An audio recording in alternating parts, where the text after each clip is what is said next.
How would you feel if someone had knowingly damaged your car door with their car door, even if it was by accident, but then drove away anyway? In this video, I am more than interested in your views on this because the law in one sense is fairly black and white, but in another sense, it's to be applied flexibly by the courts, all of which will become clearer throughout this video. So welcome back, but if you're new to me, I'm a barrister who helps you understand law. So I'm going to share with you a video recorded by a Tesla of another lady's car door banging into it, causing damage. Now, Teslas are not cheap cars, and so they have a Sentry system that record all of what's going on around the vehicle, because you might remember a previous video that I did that I'll link in the description below, where a lady deliberately keyed the Tesla and was caught on camera. The Tesla also then recorded the number plate of her vehicle as she left the scene, obviously not leaving her details as she deliberately damaged the vehicle and then driven away, but she ended up being prosecuted successfully for criminal damage. This one is not quite in the same league as that, in that she didn't deliberately key the vehicle, but it did cause damage.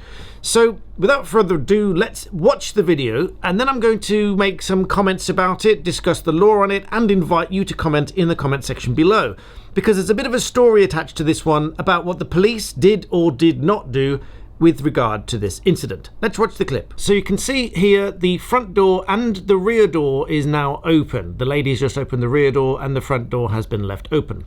You can just about see that the boot is also open, but we'll come back to that in a moment. She's either getting a dog or a child out of the back of the car or something like that. Can't quite see from here, but nonetheless, both of these doors are open. You might be able to see now and again a few leaves blowing around. That will become important. Now, she closes the back door. You can now see that the boot is still open. She walks around to the boot to do something at the boot. And now you see the boot closing and the front door gets blown by the wind into the Tesla. You can see that it's made contact there. You see the lady look at it, looks away, pulls the door away from the Tesla, looks back again. Then she looks at her own door, shuts the door, makes sure that it is shut, looks back at the Tesla again, clearly realizing that it's made contact. Now, let's just go back a little bit to the point just about where the boot started to close, because this is where the wind blew the door. We'll play from this point. The boot starts to close. You see the wind blowing the door, colliding with the Tesla. Clearly, she knows that it made contact with the Tesla. She looks at the Tesla again, then she looks at her own door. She's obviously thinking about whether or not it's caused damage. She looks back at the Tesla again, clearly aware that it's made contact and potentially caused damage. In the second part of the video, it shows this lady's vehicle reversing out and her number plate is crystal clear to read. So anybody could take that registration, either the police or the insurance company, to obtain the lady's details to follow this up further. Now, she may or she may not know at this point whether or not it has in fact caused damage, or maybe she can see the damage. It's impossible to tell from this clip of the video, but what we can say for certain is that 1, she left the front door open. 2, the wind blew the door and it collided with the Tesla. So it made physical contact. Now, I know from the information that's been given to me that there has been damage caused to the Tesla, which is in the process or has now been repaired since this incident. Now, while you gather your thoughts, and you can type them in the comment section below, the next part of this story is the person who sent me this clip reported it to their insurance because it was a company vehicle and they needed this to be repaired because all damage needs to be repaired. But here's where it gets interesting. The insurance company said that it should be reported to the police, as the other person didn't leave their details and it would be considered a hit and run. Presumably because the video shows that she could see that it had made contact and had or potentially had caused damage. So in accordance with the suggestion from the insurance company, it was duly reported to the police and the videos were sent to the police for inspection. The police replied as follows: "The incident described does not constitute a road traffic collision, but rather an incident whereby a vehicle door has been opened onto your vehicle, causing damage. Both vehicles were parked at the time and no offences under the Road Traffic Act 1988 have been committed. We've retained a copy of the report, however, no investigation can be commenced, the incident falling outside of the scope of the RTA, the Road Traffic Act 1988. However, this is where the law is both absolutely clear and has been interpreted flexibly. Allow me to explain. First, if we go to the Road Traffic Act of 1988 and the duty of a driver to stop and report an accident or give information and documents, which is section 170 of the Road Traffic Act. This provides that in a case where, owing to the presence of a mechanically propelled vehicle on a road or other public place, an accident occurs by which A, personal injury is caused, but that's obviously not relevant here, or B, damage is caused to a vehicle other than that mechanically propelled vehicle, or a trailer drawn, or to an animal, or to any other property grown, or so on and so forth. So we're looking at section 170 sub 1 sub B sub I, which is damage caused to a vehicle other than that mechanically propelled vehicle. Now, on a strict reading of the law here, this lady's vehicle, owing to its presence on a road or other public place, has caused damage to any other vehicle other than that vehicle. Under a strict interpretation of the Road Traffic Act 1988, under section 170, she had a duty to stop and report the accident and give information. The duty upon someone to provide such details is under subsection 2, and under subsection 4, if any person fails to comply with that section, is guilty of an offence. So there you have it. On a strict reading of this act, the police should consider a charge against this lady for failing to stop under section 170 of the Road Traffic Act. However, as usual, it's never quite as simple as that. In the case of Morris in 1972, the court held that some road traffic collisions can have such minor consequences that they cannot be considered accidents in the proper sense of the word. In other words, any kind of physical damage would be so minor that any reasonable person would not consider it to be an accident. However, in the case of a Tesla being an expensive vehicle, now no criticism can be made of anybody who buys an expensive vehicle as opposed to a cheaper vehicle. With an expensive vehicle, they tend to be more expensive to repair. Even the most minor scratch can be several £100s or even into thousands of pounds to repair, because it's never just one tiny area.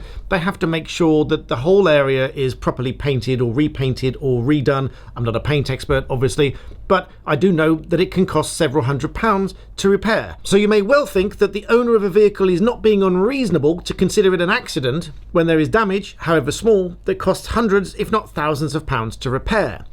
We can also look to some guidance in the case of Chief Constable of West Midlands Police against Billingham of 1979, in which Lord Justice Bridge considered the meaning of the word accident, saying that there were so many different authorities and statutory and contractual contexts for the word accident. He said, "It is, in my judgment, a word that has a perfectly well understood meaning in ordinary parlance, but that meaning is an elastic one according to the context in which the word is used." Going on to say that the attempt to define the word in the case of Morris must be understood in relation to the particular facts of the case.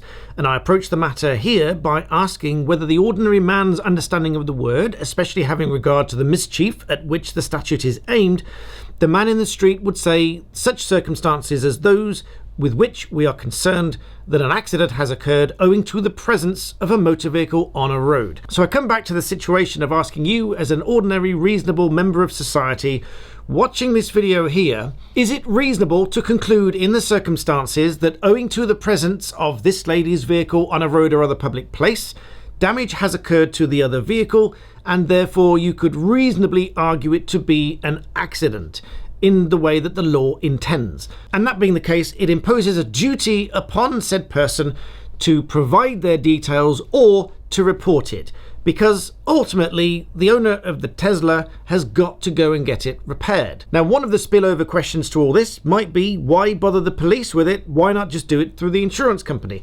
Well, if we wind back to the beginning, the insurance company had directed this person to the police on the grounds that the lady hadn't stopped, hadn't provided details, and therefore the insurance company felt it more appropriate for the police to deal with it. Now, there is at least the prospect on both angles, through the police or through the insurance company, to obtain the registered keeper of the vehicle's details to then raise the claim against them, provided that they're insured and all the rest of it. But there were, of course, follow-up emails from the police which have been given to me. Reading a snippet from that, the bit that I take issue with is as follows. Whilst morally the actions of the other party may be lacking, Such acts do not automatically make them a crime. To describe this otherwise would have the potential to criminalise every act where damage is caused. Police must be certain to use the lawful powers entrusted to them wisely and fairly, and cannot be seen to abuse them for circumstances that exceed those powers. I trust that this explains our rationale, and would again urge that this matter be passed to your insurance company to pursue. Now, if I were to look at this video in the round, it's quite clear to me from the video, from the number of times that the lady looked back at the Tesla and at her own door, that she at least knew or would be aware of the possibility that there was damage caused to the Tesla. She could have taken a much closer look, but clearly didn't. She clearly appeared to me to be contemplating whether or not damage had been caused, but decided not to investigate it further, decided not to leave her details, decided instead just to close the doors and drive away. Now, to me, that is being reckless as to whether damage is caused, and it turns out damage was caused owing to her presence of the motor vehicle on a road or other public place. She'd left the door open, which was reckless because it was a windy day and the wind blew the door into the Tesla, and she just drove away regardless. Now, many of you might say, well, this is a waste of police time, it's so minor, it's just a complete waste of time. However, I have no doubt that it would be little more than a few minutes for the police to get the details of this lady in order to follow it up. Because ultimately, as a society, we expect members of society to own up to any damage that they've caused and take responsibility for it. Hence the inclusion in the Act to leaving your details or reporting it to the police, so that you can take responsibility for the damage that's been caused, even if that was recklessly caused, which is where you recognise that there is a possibility of something happening and you continue regardless of that risk. So as I say, I'll be very interested in the split on this one. So much so, I'm even going to do a poll, which I will also link in the description below. Do you think the police should be involved in this or not? Please vote on the poll. Please leave me your thoughts and comments below. I can see both arguments. One argument being, yes, this is absolutely something we should stamp out and the police should prosecute it because it's a technical failure to stop. And the other one saying that this is absolutely nothing that the police should be wasting their time with, and it should just be reported through insurance and get the insurance companies to fight it out and get the damage repaired. But either way, I hope you found that interesting. Please remember to like the video and subscribe, as that really helps my channel grow and I'm really grateful for it. And in the meantime, thank you for watching.